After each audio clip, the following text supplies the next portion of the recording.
firing rate, decreases its firing rate.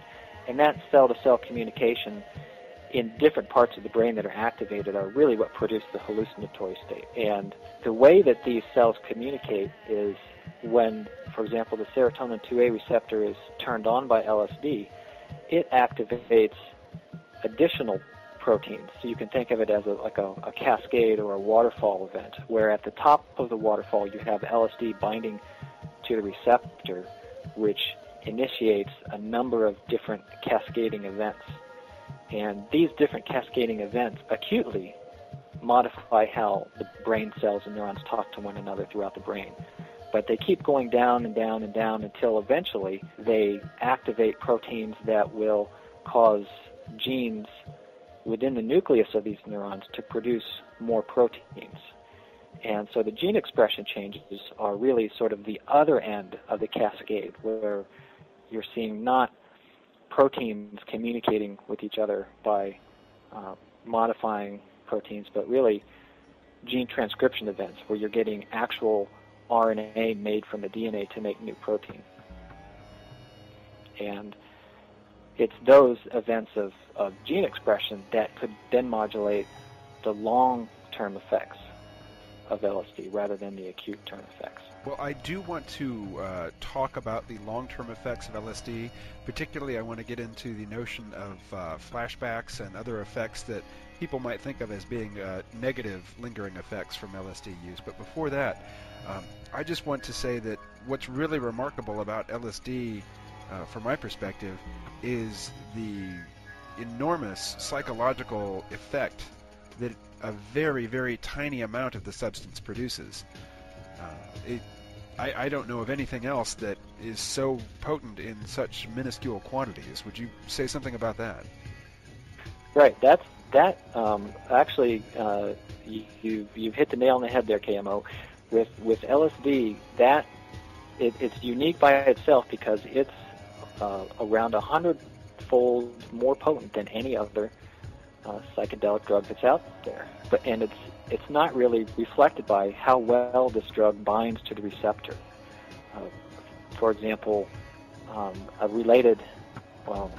it's a chemically distinct hallucinogenic drug, DOI, for example, which is more related to mescaline. And for example, mescaline, they bind to the 5-HT2 receptor with a certain tightness and sort of the stickiness. And you can look at all these different hallucinogenic drugs and measure how sticky they are at the 5-HT2 receptor. And you would think the ones that were more sticky to the receptor produced more hallucinogenic behaviors, but they don't.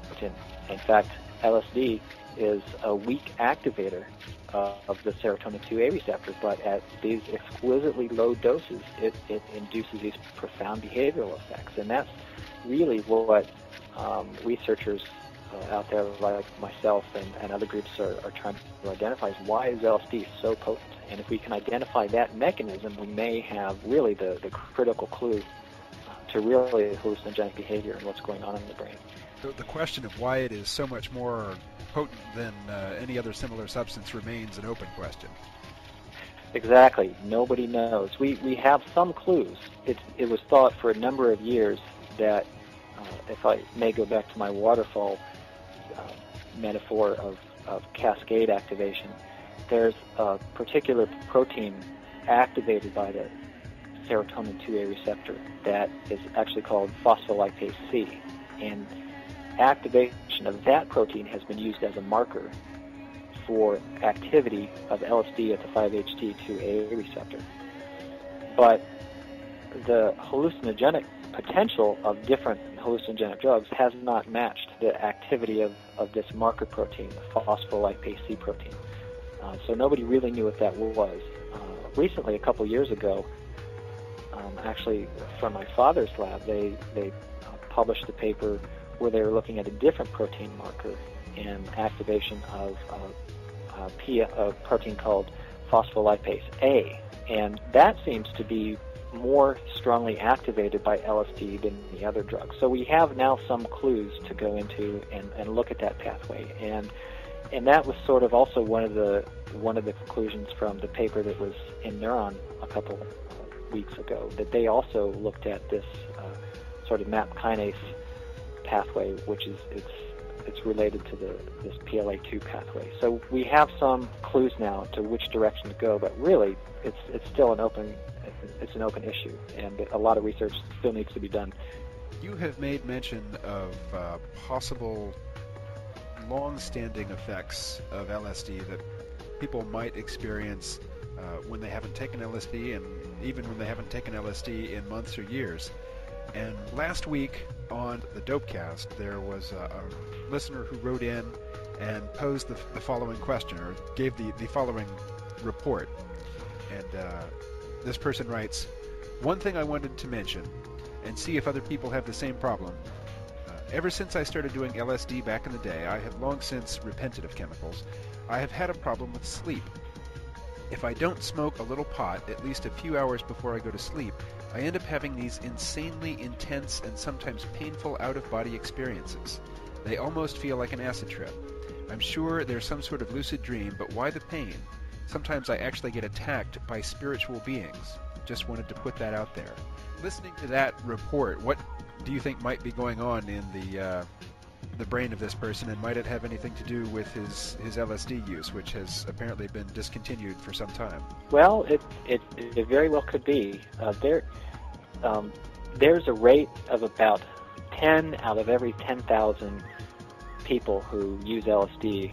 It's estimated at that rate actually have sort of some lingering psychological issues, and that's really those sort of things going on in somebody's brain are kind of what my research is aimed at understanding with the gene expression changes, because the gene expression changes could last days, months, even years. It's like flipping a switch from the off position to the on position, or vice versa, and it really stays that way until, if at some time, it could even be reset. And one of the key behaviors modulated by serotonin is sleep. And so just sort of hypothesizing, it could be that some genetic switch in this person's brain has just switched over that's in sort of the sleep circuitry, and it's modifying how this person sleeps and what goes on in the sleep. So it's very possible. Well, let's talk a little bit about flashbacks. Flashback is an experience that somebody might have, generally fairly short-lived, that is very much like the experience of being on LSD, and yet they have not ingested any LSD. Has your research turned up any information as to what that might be about, or what's going on in the brain when somebody experiences a flashback? No, and in fact, there's still really no true consensus on what a flashback is. There's one camp that postulates that it's some sort of latent psychosis issues that were triggered by the LSD, which are just recurring at random intervals. And then there's another camp that likens them more to sort of a post-traumatic stress disorder, where these people are in a similar situation and they're basically having a PTSD attack. And what I'd like to say is that while people propagating, the government's line on all types of illegal drugs are likely to focus on the harms and on the, particularly with psychedelics, the terror or irrationality that can be expressed in the behavior of the person on the drug, at the same time, we need to recognize that a lot of people can take an effective dose of LSD and walk around in the real world and interact with people socially, and the people that they interact with would be none the wiser. And certainly not all LSD experiences are negative or frightening.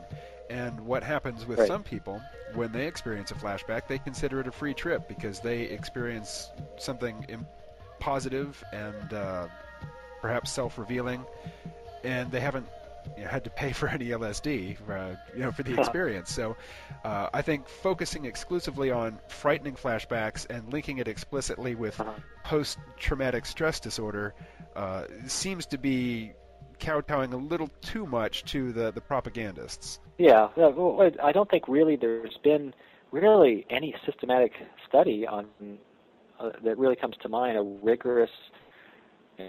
Well, that's one of the problems on having the embargoes on research in human patients is we can't say, okay, let's have a study and go and give these people drugs and see how many of them have flashbacks. We really have to